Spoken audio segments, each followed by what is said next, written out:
오늘의 말씀은 출애굽기 13장 1절에서 10절 말씀입니다.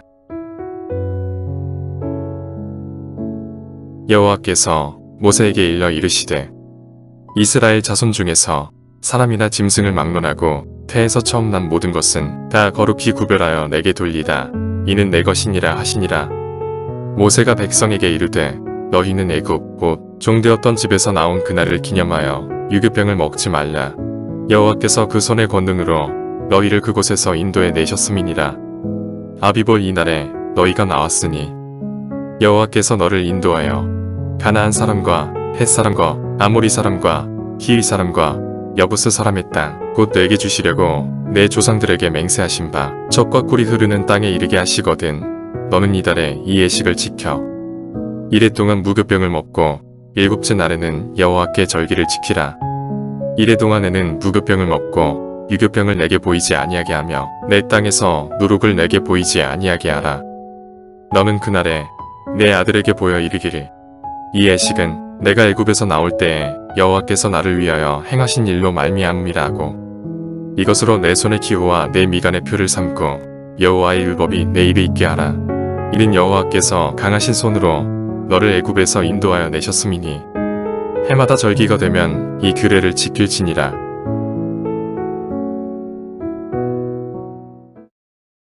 여러분 온라인이든 이곳에 모이셨던 분들이건 간에 우리가 출애굽기를 살펴보면서 억압, 고통, 어려움 속에 살고 있는 하나님 자녀들을 하나님께서 이제 그 어려움으로부터 구원하시는 이제 그 시작을 우리가 보았어요. 그리고 이 시작하여서 이제 이들이 드디어 이집트를 애굽을 이제 출발하게 되었습니다. 우리가 읽지는 않았습니다만 출애굽기 12장 37절 38절에 보면 이렇게 기록하고 있네요. 이스라엘 자손이 람셋을 떠나서 숫곳에 이르니 유아외에 보행하는 장정이 60만 명 가량이요 수많은 잡족과 양과 소와 심히 많은 가축이 그들과 함께 있었다. 이렇게 이제 출발을 하는 장면을 우리에게 알려주고 있습니다. 여러분 이것은 지난날 430년 전에 하나님께서 아브라함에게 창세기 15장에서 약속을 하시죠. 너희의 자녀들, 너희의 후손들이 모래알처럼 하늘의 별과 같이 많아져서 너희가 번성할 것이다. 그러나 그들은 그 번성 속에서도 고통을 받을 것인데 내가 그 고통의 땅에서 그들을 구출해 내서 내가 너희에게 준 이 땅, 카나안 땅으로 내가 너를 인도해 줄 것이다 라고 하는 약속을 하셨어요. 그리고 430년이 지난 이때 이제 그 약속은 성취되어서 이스라엘 백성들이 그 고통과 슬픔의 땅에서 떠나게 된 줄로 믿습니다. 우리 하나님은 한번 약속하시면 반드시 약속을 지키는 분이에요. 여러분의 인생과 삶에 약속하신 하나님의 은혜를 여러분 스스로 거두지 마시고 하나님은 약속하시면 지키시니 그 신실하신 하나님께 여러분이 의탁하고 의존하는 믿음이 점점 더 부흥할 수 있기를 주님의 이름으로 축복합니다. 자, 이렇게 놀랍고 기념비적인 날, 이 날에 하나님께서 이 사람들을 나의 자녀들, 나의 아끼는 사람들, 나의 사랑하는 사람들 이렇게 부르면 좋을 텐데 여러분 하나님께서는 이들을 조금 다른 각도로 보고 있습니다. 12장 41절 말씀 보시면 여러분 성경 한 장만 넘겨서 보시면 이렇게 되어 있어요. 430년이 끝나는 그 날에 여호와의 군대가 이렇게 되어 있습니다. 여호와의 군대가 다 애굽 땅에서 나왔다 이렇게 되어 있습니다. 여호와의 군대가. 여러분 이 사람들은 육신의 눈으로 보면 비루한 사람들입니다. 400년 동안 종사를 해가지고 가진 것이 없고 여러분 옷도 누추하고 그들이 무엇으로 그들을 꾸몄겠습니까? 꾸밈이 없는 말 그대로 부끄러운 모습, 세상적으로 아무것도 아닌 모습으로 그들이 지금 출애굽을 하고 있어요. 그런데 하나님의 눈에는 그들이 뭘로 보였느냐? 바로 성경이 하나님의 군대, 나의 군대, 마하나임이라고 하나님이 보시는 거예요. 여러분 우리의 겉모습은 허름하고 세상을 살 때 우리가 존귀하거나 명예롭지 못할지라도 우리 하나님께서 나를 보시는 하나님의 본심은 너는 나의 군대다. 너는 나를 위해 싸우는 자요. 내가 너를 강하게 하며 칼과 검과 활로 무장하여 나의 대적들을 능히 멸하는 나의 군대들이다. 할렐루야. 우리 하나님께서 지금 이와 같이 말씀해 주고 있어요. 흙먼지 일으키며 떠나가는 피루한 노예들의 모습, 하나님 눈에는 멋진 군대의 행진으로 보였다는 말이죠.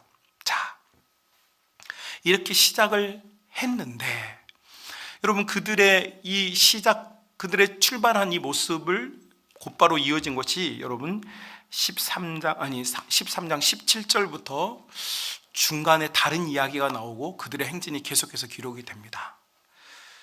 여러분, 12장 43절부터 13장 우리가 읽은 본문 잠깐 중간 동안에 그들의 행진이 멈춘 듯이 보여요. 여러분, 우리나라는 분단국가이기 때문에 군에 가고 또 군대에 대한 이야기를 많이 듣게 되어집니다. 특별히 여러분, 많은 영상이라든지 이야기를 통해서 군대에 가면 여러분 참 육체가 고단하고 피곤하죠. 안 쓰던 근육을 쓰고 명령에 복종하는 몸으로 바뀌기 위하여서 많은 트레이닝을 받게 되어지죠. 신체적으로 어렵습니다. 참 괴로워요. 그런데 여러분, 군사는 단순하게 육체가 강하다고 이기는 것이 아닙니다. 그래서 군대에 가면 육체 훈련뿐만 아니라 정신 교육을 하는데 여러분, 군인 정신, 우리나라에 군인 정신이 있습니다. 복무복창하면서 군인 정신은 전쟁의 승패를 좌우하는 필수적인 요소이다. 그러므로 군인은 명예를 존중하며, 지금 따라할 수 없나요? 저 지금 군대 제대한 지 27년 됐는데 제가 군인 정신을 외워요. 제가 똑똑해서요?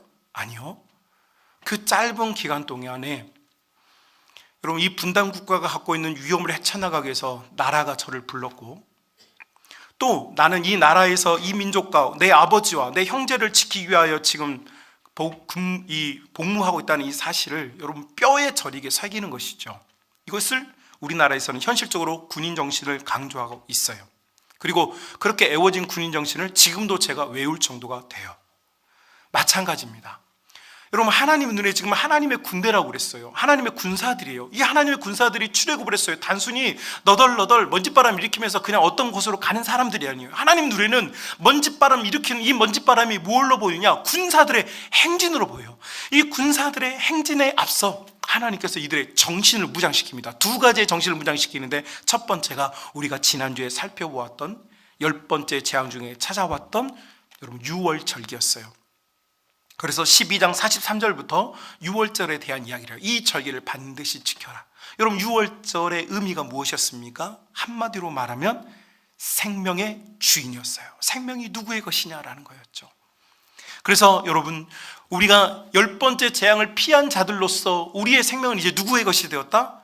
하나님의 것이 되었다 라고 하는 사실을 먼저 우리에게 알려주세요. 그리고 오늘 본문에 두 번째 정신무장에 대한 이야기가 등장하는 것입니다. 이 정신무장은 이렇게 시작하고 있어요. 13장 1절 여호와께서 모세에게 이르시되 2절 이스라엘 자손 중에서 사람이나 짐승을 막론하고 태에서 처음 난 모든 것은 다 뭐합니까? 거룩하게 구별하여서 내게 돌리라. 이는 누구의 것이다? 하나님의 것이다. 이렇게 말해요. 자, 10번째 재앙은 모두에게 죽음을 선사했지만 이 재앙을 벗어난 자들은 유월절을 통하여서 하나님의 것이 되었어요. 그리고 하나님은 이것을 특별히 거룩하게 구별하라고 말해요. 그리고 처음 난 장자와 사람이든 짐승이든 모든 것은 다 나의 소유가 되었다고 말하고 있어요. 여러분, 이거 한국말이니까 일단 무슨 말인지는 알 것 같아요. 그죠? 그런데 이게 무슨 의미일까요, 여러분? 여러분, 첫 것은 내 것이니까 여러분 장자들은 다 신학교 보냅니까? 당시의 말씀 기준으로 하면 여러분 장자들은 다 제사장이 되어지고 첫 짐승, 첫 소사는 다 하나님께 다 제물로 갖다 바치는 것이 되어지는 것입니까? 여러분, 지금 하나님께서 우리에게 말씀해 주고 싶은 것은 제사장은요 이미 구별되어 있어요. 첫 것이라고 다 제사장이 될 수 있는 게 아니에요. 그러면 하나님 지금 무슨 말씀을 하고 계시는 걸까? 여러분, 첫 것을 달라고 하는 것은 이 모든 것의 기준이 가정에 있다는 걸 말해요. 여러분, 하나님은 모든 세상을 창조하시고 가정을 만드셨어요. 남자와 여자를 만드심으로 가정을 만드셨어요. 가정은 하나님 앞에서 가장 작은 단위예요. 그리고 가장 기본적인 단위이고 가장 핵심적인 단위예요. 가정은 해도 되고 안 해도 되는 것이 아니요, 하나님의 지엄하고 능력 충만하신 명령이에요. 오늘날 세상에 많은 사람들이, 세상의 시류가, 여러분 경제적인 형평, 사회적인 상황, 개인의 취향에 의하여서 결혼을 기피하거나 멀리하려고 하는 여러분 그런 이야기들이 여러분 넘쳐나는 것은 하나님의 명령을 거부하는 사탄의 전략입니다. 특별히 교회 안에 많은 자매들은 많고 형제들이 적어서 혼인을 이루지 못하여서 많은 자매들이 괴로워하고 있다는 사실을 저는 누구보다도 잘 알고 있습니다. 그럼에도 불구하고 여러분 하나님의 지엄한 명령은 가정입니다. 가정은 세워져야 하고 가정을 지켜야 하고 가정이 있어야 하나님의 명령이 비로소 그때부터 시작할 수 있습니다. 여기 계신 어머니들, 아버지들, 자녀들이 미장가, 미혼인하여서 여러분의 마음과 심리도 괴롭다는 것을 저는 압니다. 그러나 그럼에도 불구하고 여러분, 제가 목회자로서 하나님의 말씀을 대언하는 자로서 여러분의 아픈 부위를 한 번 더 공격하자면, 아니 공격하는 것이 아니고 여러분 선언해 드리자면, 여러분은 그 어떤 일보다 앞서 여러분의 자녀들과 후손들이 믿음의 가정을 세우고, 아니 하나님 앞에서 여러분 믿음으로 돌진할 수 있는 가정을 세워내는 것이 하나님의 복과 하나님의 은혜가 시작되는 시발점이라는 사실을 여러분 유념하시고 기억할 수 있기를 주님의 이름으로 축복합니다. 그래서 애써서 기도해야 됩니다. 밤을 맞고 새벽을 맞고 야고비가 기도했던 것처럼 여러분, 우리는 이것은 자녀들에게 맡길 일이 아니고 개인의 취사와 개인에게 맡길 일이 아니고 하나님께 맡겨서 응답받아야 하는 일인 것을 여러분이 깨달을 수 있기를 주님의 이름으로 축복합니다. 그리고 사랑하는 우리 젊은이들이요, 여러분들이 직장과 많은 재정을 확보하기 위해서 여러분들이 노력하고 애쓰는 만큼 여러분은 믿음의 가정을 세우기 하여서 하나님 앞에 작정하고 기도해야 합니다. 여러분이 나아갈 길에서 모든 시작은 가정단위입니다. 여러분 모든 성경을 자세히 들여다보십시오. 하나님은 항상 너희 자녀들에 대해서 이야기합니다. 자녀가 없는 사람들은 여러분 해당이 안 돼요. 하나님이 태의 문을 안 열어준 걸 어떻게 합니까? 예, 그것도 하나님께 있는 겁니다. 그러나 기본은 여러분 그 기본에 있음은 여러분 우리가 가정을 세우는 데 있어요. 여러분 이 가정을 세워야만 하나님의 말씀이 시작돼요. 그리고 그 세울 때 그 처음 난 것들, 하나님께로부터 생명을 얻은 것들에 대한 존귀한 가치가 깨달아지는 것입니다. 여러분 우리가 100번, 1000번 여러분 생명을 얻은 자와 생명을 잃은 자에 대한 고통을 말한다 할지라도 누구도 그것을 깨닫지 못합니다. 여러분 아무리 철이든 아가씨여도 아이를 생산해 보아야만 내 어머니의 고통을 비로소 깨닫게 되어집니다. 여러분 아무리 좋은 것을 많이 드리고 대접한다 하여도 여러분 우리가 그것을 경험해 보지 않으면 우리는 알 수 없는 것입니다. 여러분 그래서 하나님께서 하나님의 자녀들에게 말씀하십니다. 너희의 첫 것을 구별하라는 것은 이 처음 것이 있게 하기 위해서 여러분 씨드가 필요합니다. 바탕이 필요해요. 그것이 바로 가정이에요. 여러분의 믿음의 가정들에, 또 여러분의 자녀들과 여러분의 후손들 속에서 하나님께서 주시는, 아니 하나님 앞에 한나와 같이 구하여서 반드시 응답받는 은혜가 우리 교회와 우리 자녀들과 사랑하는 나의 믿음의 동역자들, 나의 사랑하는 청년들에게 있으시기를 주님의 이름으로 축복합니다. 여러분 그래서 이렇게 생명이 우리 가정 단위로 이루어지는데, 여러분 이 생명에서 우리가 살펴본 것처럼 이 생명의 처음 것이라고 하는 것은 한마디로 말하면 우리 모두를 말한다는 것을 우리가 쉽게 깨닫게 되어집니다. 여러분 우리는 하나님에게 있어서 둘째, 셋째가 아닙니다. 우리는 그 주 예수의 존귀하고 고결한 피로 말미암아 새로움을 얻은 하나님의 장자들이 되었고, 하나님의 장녀들이 되었고, 하나님의 첫 것들이 다 된 하나님의 복된 자녀들이 되었다는 사실을 우리가 분명하게 깨달아야 될 줄로 믿습니다. 그런데 여기까지는 우리가 조금 이해도 되고 할 것도 같은데, 여러분 우리 인간은 망각의 동물입니다. 쉽게 잊어버리고 쉽게 잃어버립니다. 여러분, 제가 어떤 한 연세 있으신 목회자가 저에게 물을 것이 있다고 잠깐 차를 마실 수 있겠냐고 그래서 잠깐 차를 마셨습니다. 그리고 그분과 교제하는데 그분이 어쩌면 마음속에 담아두었던 아무에게도 말할 수 없는, 어쩌면 자기 교인들에게 말할 수 없는 이야기를 저에게 하시더라고요. 내용은 간단한 것이었습니다. 평생 교회를 섬겼고 일구었고 교회를 개척해서 참 이 정도로 교회가 부흥을 해서 사람들은 참 부러워하는데 이제 자기가 이렇게 목회를 이제 물러날 때 즈음이 되니까 참 마음이 어렵다는 거예요. 그래서 저는 무슨 말인지 모르고 가만히 듣고 있는데 이 목사님이 그런 얘기 하세요. 참 이 목사님이 참 훌륭하신 것 같아요. 저는 그렇게 못하는데 목사님이 자기 처음 교회 개척해가지고 교인들이 힘들고 어려울 때 정말 너무 어려운 가정은 그 작은 사례비의 판을 쪼개서 그 가정에 먹고 살라고 줬다는 거예요. 참 대단하죠. 또 많은 성도들, 예수 믿지 않았던 부모들까지 장례를 그 수많은 지역을 찾아다니고 시골 골짜기에, 옛날에는 다 입간 예배 다 목회자가 하지 않았습니까? 장례식장이 없어가지고 다 염을 그렇게 해가지고 장례를 치렀으니 사실 얼마나 고마운 일입니까? 그런데 시간이 지나니까 사람들이 그런 건 다 잊어버리고 본인이 한 65세쯤 되니까 우리 목사님이 이제 다른 목사님들, 큰 교회 목사님들 보니까 일찍 후계자한테 물려주고 은퇴하시던데 우리 목사님도 좀 그렇게 하셨으면 좋겠다, 그런 말씀을 우회적으로 듣고 나니 마음이 너무 서운하더라는 거예요. 내가 내 성도들을 위하여서 많이 수고하고 애쓰고, 물론 목회자니까 해야 될 일도 했겠지만 그 이상으로 섬기고 사랑했는데 돌아온 것은 그만뒀으면 하는 마음, 그 이야기를 듣고 나니 참 너무 마음이 먹먹하더라. 목회가 뭔지 모르겠다 하시는 말씀을 아무에게도 못 하셨을 텐데 저같이 젊고 아무것도 아닌 목회자에게 어쩌다 보니 털어놓으시고 눈물을 글썽이시면서 눈물을 또르르 흘리시더라고요. 오죽했으면 여러분, 우리나라 옛말에 머리 검은 짐승은 거두는 게 아니라는 말이 있겠습니까? 우리는 망각의 동물들입니다. 우리는 아무리 크고 놀라운 은혜를 받았어도, 누군가 나를 사랑해 주었어도 다 잊어버리고, 내가 듣기 싫은 한마디 하면 서로 원수가 되어지고, 나에게 손해를 조금만 입혀도 우리는 잡아먹을 것처럼 달려드는 정말 못된 종족들입니다.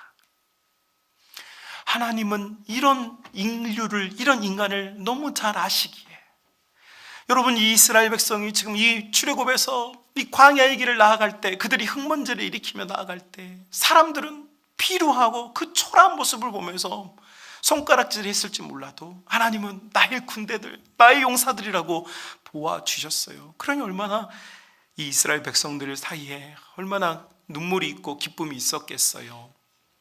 그런데 시간이 지나면 다 잊어버리더라는 거예요. 여러분, 우리도 생각해 보면 우리 예수님 처음 성령님 오셔서 우리 예수님 처음 만났을 때, 여러분 교회 다니면서 은혜 받고 주님 내 손 만져보라고 하면서 피 묻은 그 손을 만져볼 때, 여러분 우리가 너무 큰 공경에 있어서 여러분 거적대기 깔아놓은 예배당에 와서 무릎을 꿇고 주님 한 번만 도와달라고 기도할 때, 우리 하나님께서 길을 열어주시고 도와주시고 살려주셨는데 우리는 그건 다 잃어버리고 잊어버리고, 여러분 지금 우리는 원망하고 감사하지 못하고 세상이 조금은 소란스럽다고 믿음에서 떠나는 이런 일들이 지금 우리에게 일어나고 있지 않습니까? 그래서 하나님께서 쉽게 변질되는 우리를 위해서 하나님께서 그렇게 하지 말라고 하나의 징표를 주셨어요. 그것이 오늘 본문에 나오는 무교절입니다.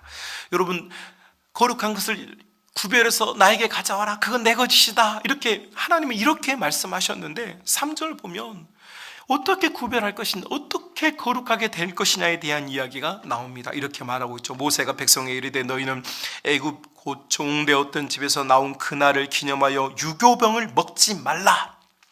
여호와께서 그의 손의 능력으로 너희를 그곳에서 인도해 내셨음이니라. 그러면서 여러분 5절에 보니까 여호와께서 너희를 인도하사 가나안 사람과 헷 사람과 아모리 사람과 휘 사람과 여부수 사람 곧 땅 곧 너에게 주시려고 너희 조상들에게 맹세하신 바 젖과 꿀이 흐르는 땅에 너희가 이르게 되거든 너희는 이달에 이 예식을 지켜라. 6일 동안 1회 동안 뭘 먹어라? 무교병을 먹어라. 이렇게 되어 있습니다. 이게 무슨 말일까?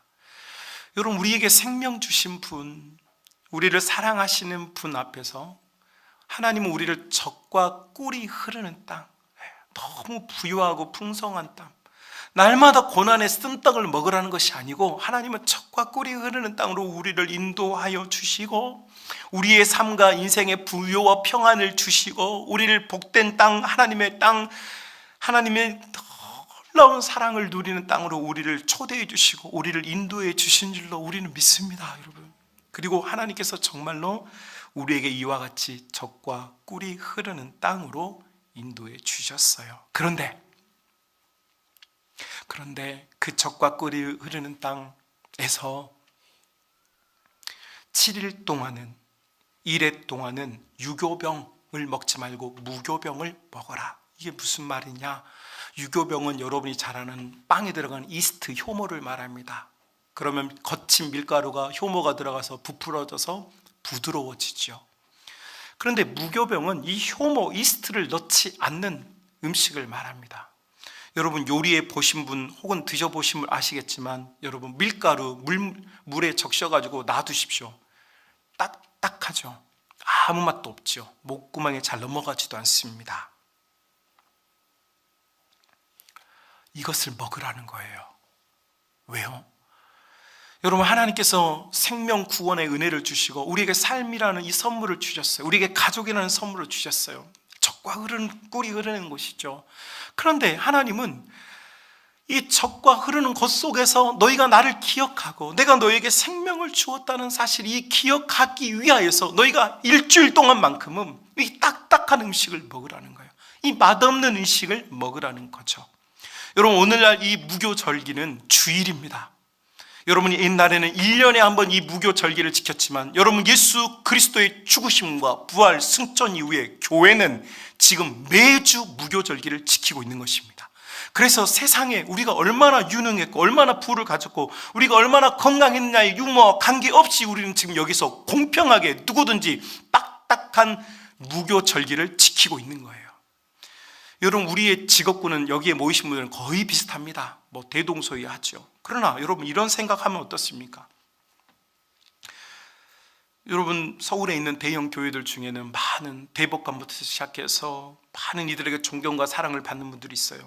그런 분들은 아침에 기사가 와서 태우어서 가서 내릴 때도 문을 열어주고 머리가 차에 부딪히지 않도록 손을 대서 들어가는 문을 열어주고 엘리베이터 앞에서 미리 청장님이 오시고 대법관이 오고 오면 문을 다 엘리베이터 기다렸다가 타면 촥 올라가죠.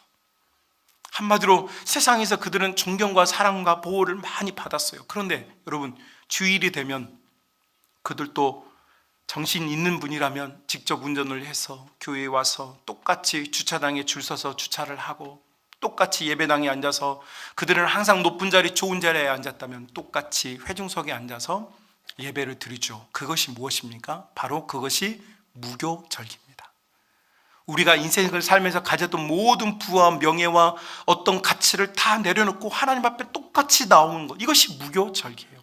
그래서 여러분, 주일날 우리가 이 교회에 모인다고 하는 것은 과거에 지난 6일 동안 우리가 어떤 삶을 살았는지에 관계없이 동일하게 교회에 모여 우리가 스스로 이 거친 떡을 먹음을 통하여서, 이 절기를 지킴을 통하여서 나의 생명이 하나님께 있고 내가 하나님께 속한 자라고 하는 신앙 고백하는 이 자리가 무교절의 절기요, 또 사랑하는 성도들이 지키고 있는 복된 주일인 줄로 믿습니다. 그래서 여러분, 우리가 주일에 모이는다고 하는 것은 무교절을 지키려고 모이는 거예요. 여러분, 교회 오면 허다하고 풍성한 음식을 차려놓고 뷔페처럼 파티를 즐기는 곳이 아니죠. 여러분은 세상에서 더 좋은 음식을 먹고 더 좋은 것들을 누렸겠지만 교회 와서는 교회가 제공하고 우리 공동체가 나누고 있는 그 기준에 맞춰서 함께 가고 있는 것, 이것이 무교절기예요. 자, 그러면 이 무교절기에 우리의 몸은 지금 여기에 다 와 있습니다. 여러분 지금 그런 마음으로 다 와 있어요. 그런데 문제가 뭐냐? 우리의 심령이 지금 이 떡을 먹고 있느냐라는 것이죠. 예수님께서 잡히시던 날 밤에 떡을 떼어서 제자들에게 나누어 주면서 말씀하십니다. 이 떡을 받아 먹으라. 이 떡을 먹는 자마다 나를 먹고 마심이라. 여러분, 우리가 이 무교절기에 주님 앞에 나와서 우리의 몸은 여기에 와 있는데, 여러분, 우리의 몸은 무교절을 지키려고 지금 여기에 와 있는데, 우리는 정말로 무교병 아무 맛도 없는 우리 예수님을 먹고 있습니까? 여러분, 우리는 예수님에게서 단맛을 원합니다. 세상에서 누렸던 그 달콤한 인생의 맛, 나를 기분 좋게 하고 나를 행복하게 하는 그 행복감을 사람들은 맛보기를 원합니다. 그러나 우리 하나님은 우리에게 명백하게 말씀하고 있습니다. 세상에서 즐겼던 걸 맛보려면 우리가 이 자리에 모일 필요가 없어요. 우리는 딱딱한 떡이신 아무 맛도 없는 고난의 쓴 나물과 같은 예수님을 먹기 위해 이 자리에 우리가 모이게 된 줄로 믿습니다. 여러분, 오늘날 우리 한국 교회와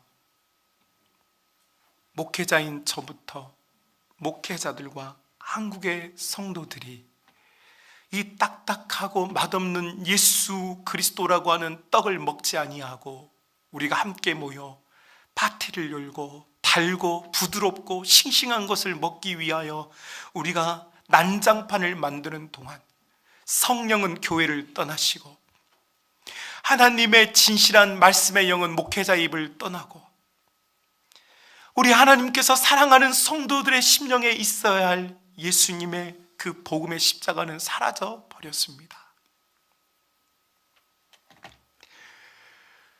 우리가 진정으로 사모하고 사랑했던 예수님은 딱딱한 떡과 같이 아무런 맛이 없고 고난의 쓴 나물과 같이 먹는 이로 하여금 고통을 주는 음식과 같습니다.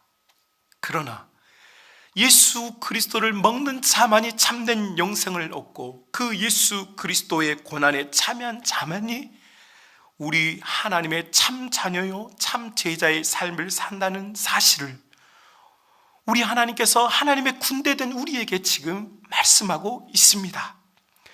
여러분, 우리가 흥번지를 일으키면서 이 인생길을 지금 무엇하러 달려가고 있습니까? 무엇하며 살고 있습니까?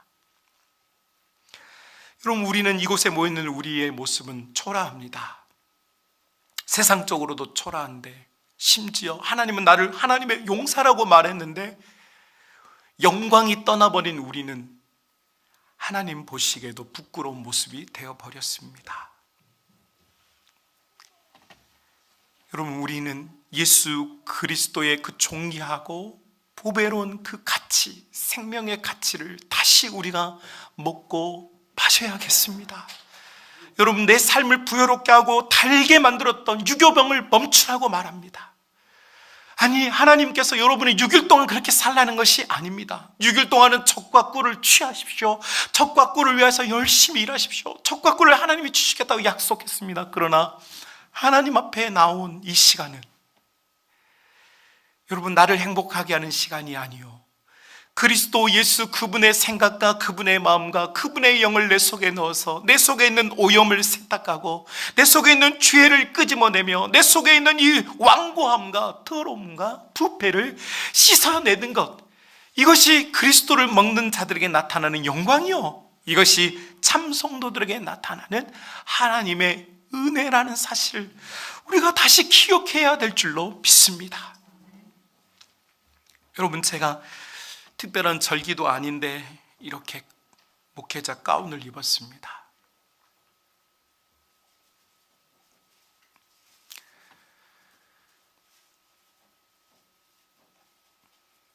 옛날에는 목사님들이 다 목회자 가운을 입고 강단에 섰습니다.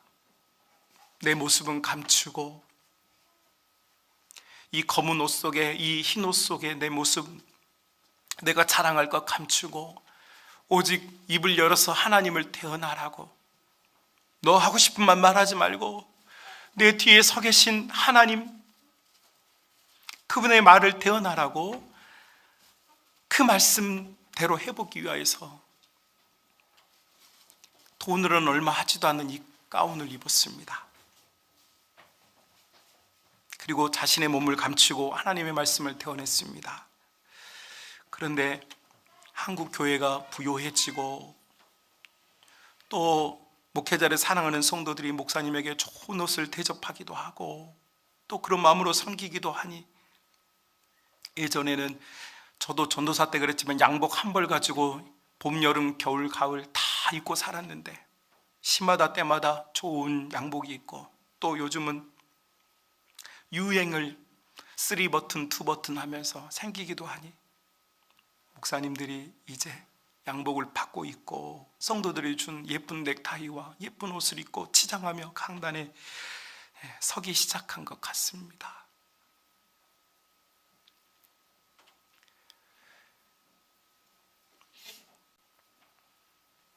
하나님의 복된 말씀이 증거되어야 될 강단이 사람의 외모와 사람들의 보기 좋은 것으로 치장되면서 사람을 위한 메시지,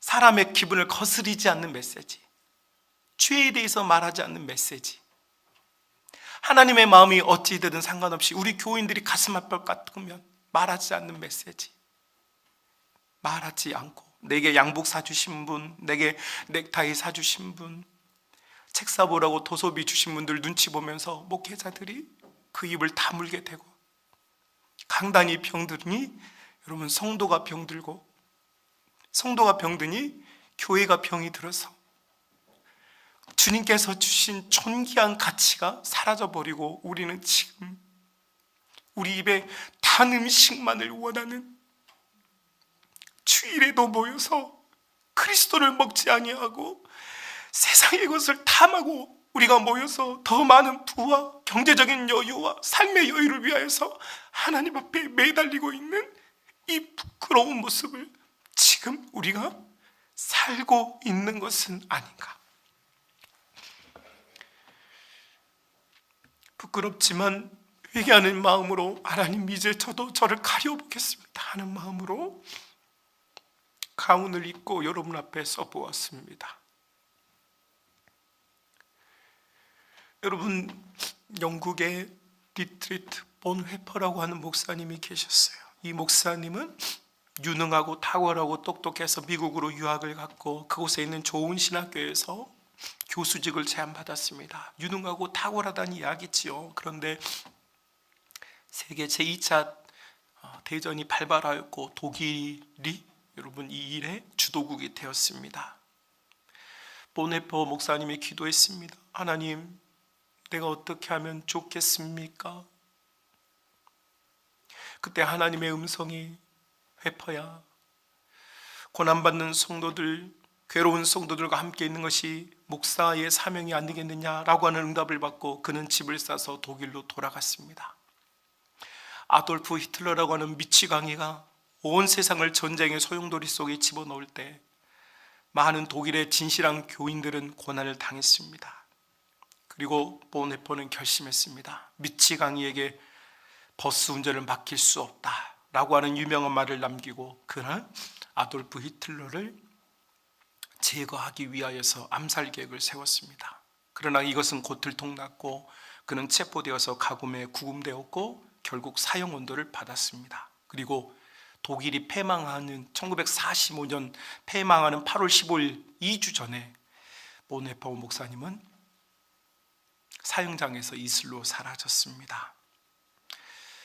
그런데 이 목사님께서 이렇게 생명을 잃기 직전에 자기가 사랑했던 약혼녀에게 편지를 씁니다.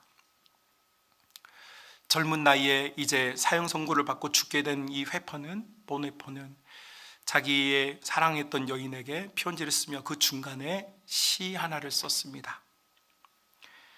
그것이 선한 능력으로라는 노래가 되어서 오늘날까지 불려지고 있고, 오늘 여러분 우리가 같이 이 찬양을 고백해 보려고 합니다. 가사의 내용은 아주 간단합니다. 보네표는 마지막 죽음의 순간에서 자기가 사랑하는 사람들과 또 사랑했던 여인에게 이렇게 말합니다. 우리는 고난의 때를 맞이하였으나 곧 하나님께서 우리에게 승리의 아침을 주시리라. 주의 선하신 능력이 우리를 도와주시리라.